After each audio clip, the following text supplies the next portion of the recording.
sa bisita? Hindi, kami lang tatlo ni Kitty, ang kapatid ko si Pulong, at saka ako.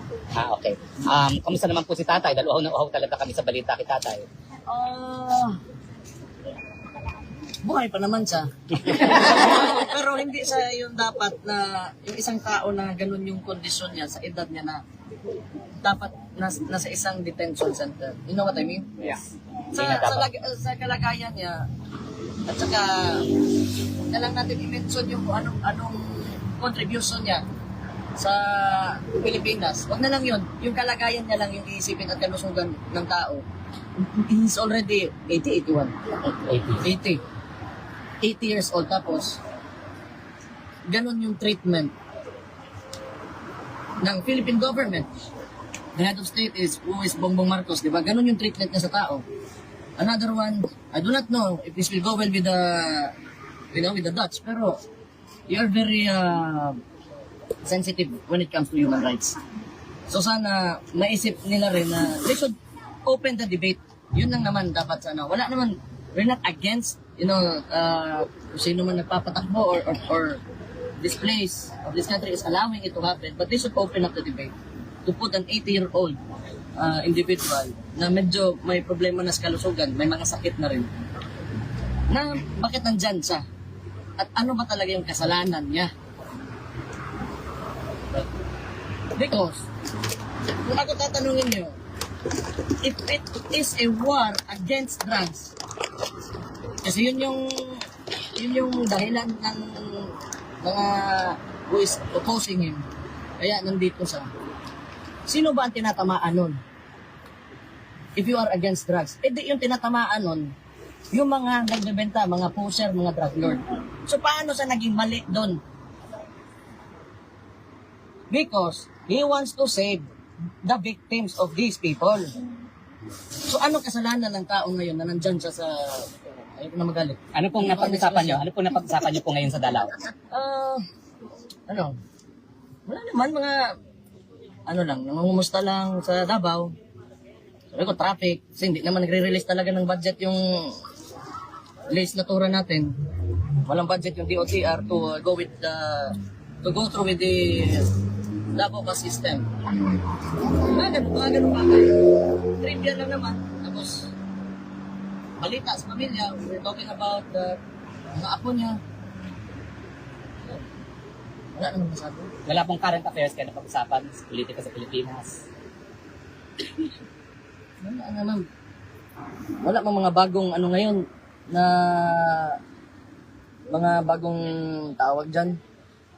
Yung nabubuking na mga kabit pala o dyan ng mga artista. Sige po, questions po? Mayor, good afternoon. Wait lang. May iba po tayo. Salamat po sa update kay Tatay Digong sa araw nito. Yung comment po, Mayor, tungkol po sa ongoing investigation sa flood control projects. So anong basa ninyo dito, sir? Sa tingin po ba natin, papanagot ang mga nasa likod ng katiwalaan kaugnay sa mga nasabing proyekto? Alam niyo, tingin ko lang doon. Okay man, sabihin na natin. Kasi si BBM kasi, akala niya mabango siya sa ginagawa niya. When in fact, sa chain of command, siya yung nasa taas. And for the past 3 years, he allowed that to happen. So whose responsibility is that? So ngayon, mag-e-expose siya na kunwari ng mga congressman niya na under din naman sa kanya because you're the president. Ikaw pumirma ng budget na yon. Tapos ngayon, sisisihin mo sino? Yung mga nagpasa ng bakit? In the first place, bakit mo hindi sinigurado? Kasi pinagyabang mo yan sa pangalawang zona mo na may 5,500 flood mitigation projects ka. Tapos ngayon, nagkaganon. Tapos sisisihin mo yung ibang tao. Ikaw yung presidente, you're the executive ng buong bansa. Responsibilidad mo na yun. If there is someone to blame, that will be him. Okay naman, kasi yung mga ibang politiko ngayon, ginagawa din nilang plataforma. Kasi magalong, nag-a-align sila. But, yung kinakalaban nila are the congressmen. Why not ask, or question the president himself? Correct. Kasi dinadivert tayo dyan sa mga congressman na yan, cooking show ba? But, sino man yung responsable talaga ng lahat? Sino pumirma ng budget? At sino implementing agency?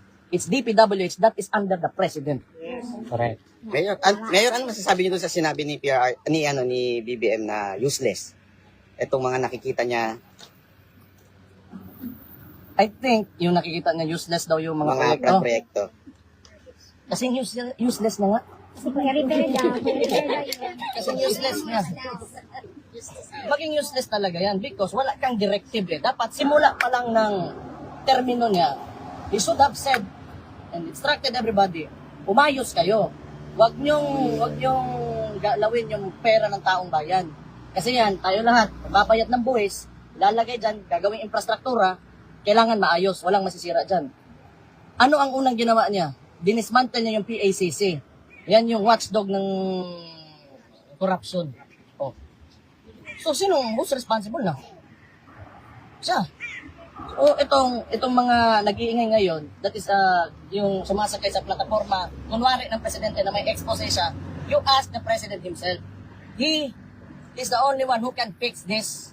Hindi yung pagtuturo niya sa mga Congress, it will not fix anything. It will not fix anything. And, isa pa, 3 taon na siyang nakangangalang, kaya nangyari yan. So, kaninong kasalanan yan ngayon? It will only happen if you allow it to happen. Ngayon lang na gano'n na, tapos wala yung tawanan ng putang igit ng buwis. Next question. The next question. Mayor, di ba sinabi niyo na may kasalanan talaga yung DPWH? Pero bakit kaya sa tingin niyo until now hindi pa niya sinisibak si Secretary Bonoan ng DPWH? Ganito yan. Ang tingin ko lang dyan, pag yung issue na yan, nawala lang na parang bula. Kasi ginagawa niyang press release yan PR stunt niya. Na pupunta sa doon, gano'n, kunwari, may nangyari talaga. Tapos walang makukulong na congressman o kahit sinong politiko, walang makukulong sa mga flood projects na yan. Ibig sabihin, palabas lang yan lahat. Diba? O kung serious talaga siya, sabi niya na, diba? Alam niya, may tinuro na siya, may mga pangalan ng mga kumpanya ng contractors na in-expose niya, then why not file a case? Kung talagang gusto mo ipakita sa tao, okay, you want to redeem yourself, kulong ka dyan, kahit isang congressman lang. Yung mga nasa Committee on Appropriations po na nag-approve ng mga insertions, itong dapat gawin dyan, yung mga pinakamalalapit sa kanya. Sa Yung Presidente, Speaker, at saka yung committee chairman ng dating Zaldico. Sandi ko yan. Stella Kimbo, for a while, diba? Tapos ngayon may bago. Yan. Isip ko kinto Sandi ko. Kasi, yun na nga. Pag tumahimik yan lahat bigla, tapos wala talagang resulta, na concrete result, na may nakulong, may nakuhaan, somebody filed a case against somebody, cooking show. Cooking lang na. Mayor Baste, on a different matter, sir, may you share to the entire Filipino community what's the reason behind why your father summoned his 4 children to appear before him for a family visit? If it's possible only, sir.